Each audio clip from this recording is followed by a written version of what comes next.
3, 2, 1.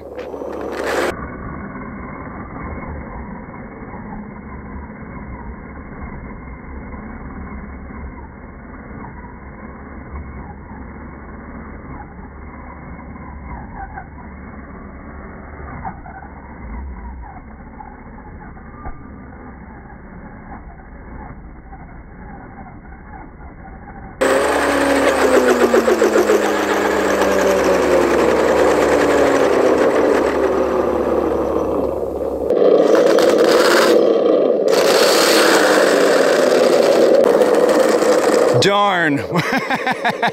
I knew 6S was going to wreak havoc on those gears. Both front and back axle have stripped out the gears. I'm not surprised, being that the Judge is close to 30 pounds, plus we added another 26 pounds.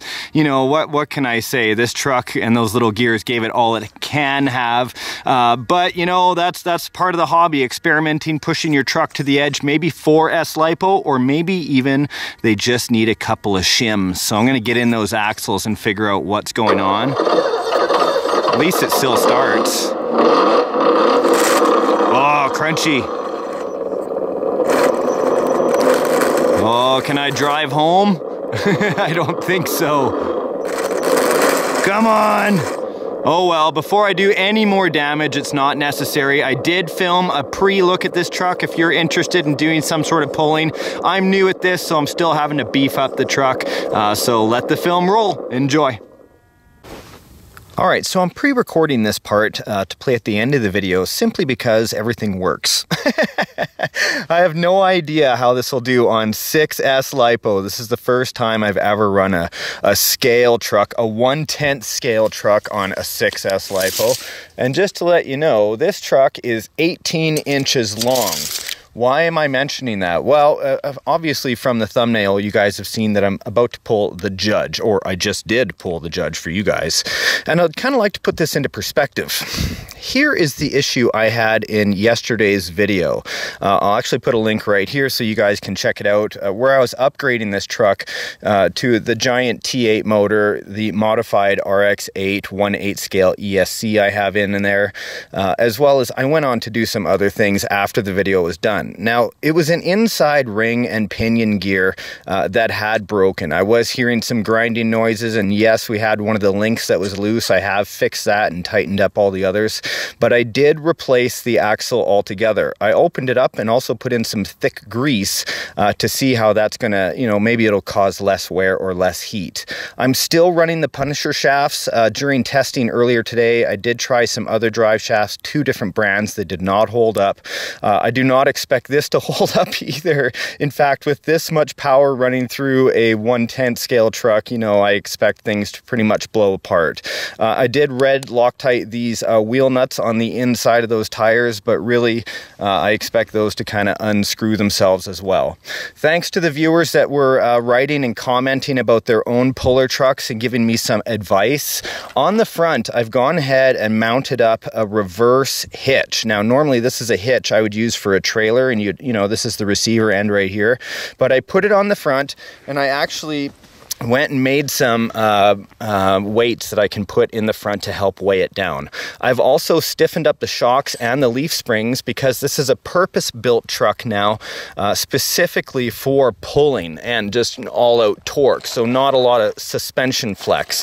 Same in the rear end. I switched out to the G-made shocks here, and I limited the shock flex as well. A lot of you guys are like, why would you do that? It's so awesome of a truck. But really, being purpose-built, again, I want to make sure that I've got as much traction to the ground as possible with these tires as they're spinning on these aluminum wheels right here. Right? I just want the power to transfer right to the ground. So here was an old MIP strap for my Losi 5T. It was like a, I could drag it along kind of like a leash. Instead, what I've done is I've modified it down so I can actually, even though I'm pulling from the back end, I'm going to be pulling from the inside cross brace there, which down on the Judge is going to be nice and low, and I'm hoping to get maximum traction that way. Right now, the truck weighs in at about 12.5 pounds with no weight on the front. This giant T8 motor certainly helps with that. And the 6S Lipo is mounted in the back of the body. So I might as well get it all plugged in and start it up. Everything is ready to go. Here is the weight setup I did. You know, homemade, as you can see, but very functional. This just needed a square piece to fit in, so I actually used the end of a drill bit.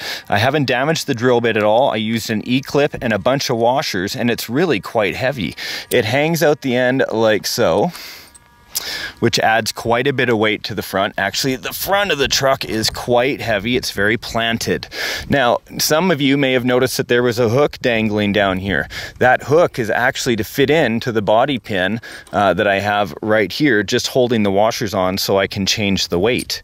You know, a roll of quarters, this is more like a roll of 50-cent pieces, so it does have quite a bit of heaviness to it. Here in the back, you can see I've basically taken that toe point and put it in here for now, just so we can get a speed run or two.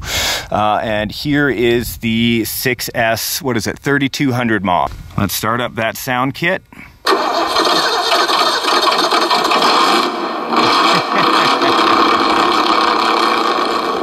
Awesome. Tailgate is open, but that's what a tailgate party is for, hey? And here he is, the Judge. This is a homemade weight pulling sled. My good friends, the Daves, helped me conceptualize this. It was one of our most successful projects that we worked on together. This is a weight pulling sled, and what happens basically, for those that don't know, is as the whole machine is pulled forward, there is a gearing system that moves this trolley up, and this trolley is carrying weight. So if the weight comes all the way up to the top, this is when it's actually on this skid plate pulling down the hardest. This skid is actually made for 1/8 scale monster trucks, and I'm going to put a 1/10 scale truck up against it. Huge weight difference. This is about 30 pounds without any weight in it, 25, 30 pounds. It's all made of steel, of course, real chain, the whole deal. Some puck board on the bottom, basically some hockey sideboard to help it slide. Something to note about the Judge: 42 inches long. That's 3'7", and in height, at the highest point, you know, we're gonna be looking at around 12 inches right at the nose. So a foot high with all the weight on there. It's gonna be a great pull. Hopefully you guys have enjoyed the show, and you've been inspired to go out and try the radio control hobby yourself. If you have, go ahead, click that like button. Maybe we've earned a subscription, and we can hear from you in the comment section down below. Till next time, guys, go outside and have fun with RC. Bye.